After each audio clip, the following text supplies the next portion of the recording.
పోలీసుల్ని సైతం దారాపల్లి పోలీసు వాళ్ళు వద్దన్నా ఎన్నికల ప్రచారానికి వెళ్తానని చెప్పి పెర్మిషన్ లేకుండా వందల మందిని ఎండబెట్టుకొని నా ఇంటి మీదకి వచ్చి నా మీద దౌర్జన్యం చేసేదానికి నా గ్రామం వస్తే తిరిగి మా మీద తీసుకు కేంద్ర ప్రభుత్వం నుంచి ఒత్తిళ్ళు, ఈసీ నుంచి ఒత్తిళ్ళు, ఎలాగైనా మా మీద కేసులు పెట్టాలని, కేసులు బనాయించాలని, రకరకాల కేసులు పెట్టాలని చెప్పి ఇవేం కొత్త కాదు. రాజకీయాల్లో వచ్చినటువంటి వాళ్ళకి ఇవేం కొత్త కాదు. అధికారం ఉంది కదా ఏదైనా చేయొచ్చు అనుకునేలాగుంటే చట్టం ఉంది, కోర్టులు ఉన్నాయి, కోర్టులో తెచ్చుకుంటాం ఏదైనా సరే. వాస్తవాలు వక్రీకరించి ఇష్టాసారంగా పోలీసు యంత్రాంగం కూడా వాళ్ళ చేతుల్లోకి వెళ్ళిపోయి ఈ విధంగా చేయడం అనేటువంటిది సందర్భంగా మేము భావిస్తూ ఉన్నాము. కాబట్టి ఈసీ కూడా ఈ విషయాన్ని గమనించాలి. ఎవరు ప్రేరేపిస్తూ ఉన్నారు, ఎవరు దీన్ని రెచ్చగొట్టే కార్యక్రమాలు చేస్తూ ఉన్నారు, ఎవరు ఎక్కడి నుంచి ఏ గ్రామం వెళ్ళారు. నా సొంత గ్రామం అది, నా సొంత ఇంటి దగ్గర ఉంటే నేను మా మీదకి తీసుకురావడానికి దారాపల్లి నుంచి బయలుదేరి అక్కడ పోలీసులు కూడా వెళ్ళొద్దని చెప్పారు. నిబంధనలు సైతం అతిక్రమించి రావడం జరిగింది. తన మీద చర్యలు తీసుకోవాల్సింది పోయి మా మీద కేసులు బనాయించడం ఇది చాలా అన్యాయంగా తెలియజేస్తూ ఉన్నాము. చూస్తున్నారు ప్రతిరోజు కూడా ఏం జరుగుతూ ఉందో. ఈ సీఎం రమేష్ అనేటోడు అనకాపల్లి పార్లమెంటు అభ్యర్థిగా, ఉమ్మడి అభ్యర్థి, బీజేపీ, జనసేన, తెలుగుదేశం పార్టీకి సంబంధించినటువంటి అభ్యర్థిగా అనౌన్స్ అయిన దగ్గర నుంచి కూడా అనేక రకాల కారణాలతో రకరకాల విషయాలతో ప్రజల్ని భయభ్రాంతులు చేయాలనేటువంటి ఆలోచన.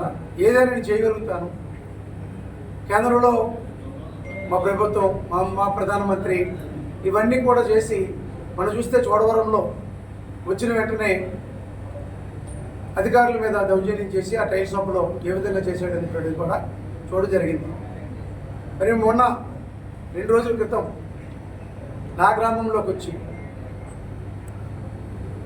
ఇక్కడ డ్రోన్ కెమెరాలతో రెక్కి నిర్వహించి ప్రజలందరూ కూడా సామాన్యుడికి పట్టం కడతాము, స్థానికుడికే పట్టం కడతాము అనేటువంటి విషయం తెలుసుకున్నటువంటి తాలూకా మనుషుల్ని అన్ని నియోజకవర్గాల్లో తిప్పి వాస్తవ పరిస్థితులు ఏంటంటే మనం ఓడిపోతూ ఉన్నాము, మీ తాలూకా అభ్యర్థిత్వాన్ని ఎవరు కూడా ఇష్టపడట్లేదు. ఇప్పటికే మీ నేర చరిత్ర అంతా కూడా ప్రజలందరికీ కూడా తెలిసింది. స్థానికేతరుడు అంటున్నారు, స్థానికుడు సామాన్యుడైనా సరే స్థానికుడికే పట్టం కడతామని చెప్తున్నారు. కాబట్టి ఏ రకంగా కూడా మనం గెలిచే పరిస్థితి లేదనేటప్పటికీ దాన్ని జీర్ణించుకోలేక, దాన్ని తిప్పుకోలేక ఏదో విధంగా నన్ను తుదముట్టించాలని చెప్పి అనేక ప్రయత్నాలు చేసిన భాగంలో నా ఇంటి మీద ఒక రెక్కి నిర్వహించడానికి డ్రోన్ పంపించడమే కాకుండా డ్రోన్ పంపించింది తను తెలంగాణ ప్రాంతం నుంచేమో తెలంగాణ ప్రాంతం కారులోను వచ్చి ఆ డ్రోన్ తీసుకొచ్చి ఎగరేసేటువంటి మనుషులు ఈ ప్రాంత వాసులు కాదు. వాళ్ళ మనుషులు చూస్తుంటే వాళ్ళు ఏదైనా చేయగలుగుతారనేటువంటి అనుమానం కూడా కలిగింది. దాని మీద పోలీస్ డిపార్ట్మెంట్కి మేము కంప్లైంట్ చేస్తే నా ఇంటి మీద డ్రోన్ తిరుగుతుంది, అది పెర్మిషన్ లేకుండా ఏ విధంగా డ్రోన్ తిప్పుతారు, ఇది దేనికి సంబంధించింది, ఇమీడియట్గా రమ్మని చెప్పి పోలీస్ స్టేషన్ ఎస్ఐ గారికి ఫోన్ చేస్తే తను వచ్చిన తర్వాత డ్రోన్ని, కారుని, 2 మోటార్ సైకిల్ని వాళ్ళకి కంప్లైంట్ ద్వారా ఇచ్చే వాళ్ళకి అప్పచెప్తే ఇప్పటి వరకు కూడా దాని మీద పోలీసులు కూడా చర్యలు తీసుకోవడం అనుమానం కలిగిస్తూ ఉంది. ఎందుకనంటే నరేంద్ర మోడీ గారు ఇక్కడ ప్రచార కార్యక్రమం వచ్చారు, వచ్చే ముందు ఏదైనా చేయొచ్చు, దాన్ని కప్పుపుచ్చుకోవచ్చు. అధికారంలో ఉన్నారు కాబట్టి సెంట్రల్లో కూడా ఈసీ మీద కూడా ఒత్తిడి తీసుకొచ్చి మా మీద కేసులు బనాయించవచ్చు.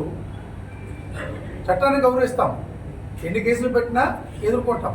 కానీ ఏ విధంగా నా ఇంటి మీద డ్రోన్ రన్ చేసి ఫ్లై చేసి నా మీద రెక్కి నిర్వహించి తిరిగి మా మీద తీసుకు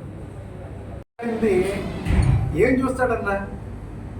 దాని మీద అసలు చట్టం కూడా ఏం చేస్తుంది, ఈసీ ఏం చేస్తుంది? మీ ఎక్కడ కూడా అటువంటి సందర్భాలు మాటలు మీ ఎక్కడ మాట్లాడలేదే. చేసిందంతా తనే చేస్తున్నాడు. మొదటి నుంచి నేర చరిత్ర కలిగినటువంటి తప్పుడు విధానాలతో చిన్నప్పటి నుంచి కూడా తన కుటుంబ నేపథ్యం నుంచి కూడా పెరిగినటువంటి సీఎం రమేష్ తన నైజాన్ని బయట పెట్టుకుంటూ తన మాటల్లోనే అంతులు చూస్తామంటాడు, వాళ్ళ సంగతులు చేస్తామంటాడు, ఏదైనా చేయగలుగుతామంటాడు. తన జీవితమే ఒక నేర ప్రవృత్తి, తన జీవితమే. చట్టాలు ఉన్నాయి, ఎవరు ఎన్ని చేసినా ఎన్ని ఒత్తిడితో మా మీద కేసులు పెట్టించినా ఇంకోటి చేసినా ఎవరు కూడా పైన భగవంతుడు ఉన్నాడు, ప్రజలు ఉన్నారు, వాస్తవాన్ని గ్రహిస్తున్నారు. రేపు వచ్చే రిజల్టే దీనికి నిదర్శనం. 13వ తేదీన జరిగేటువంటి పోలింగ్లో ప్రజలు తీసుకున్నటువంటి నిర్ణయమే ఎవరికి తగిన శాస్తి తన బుద్ధి చెప్పాలో ప్రజలు నిర్ణయిస్తారు. పైన భగవంతుడు.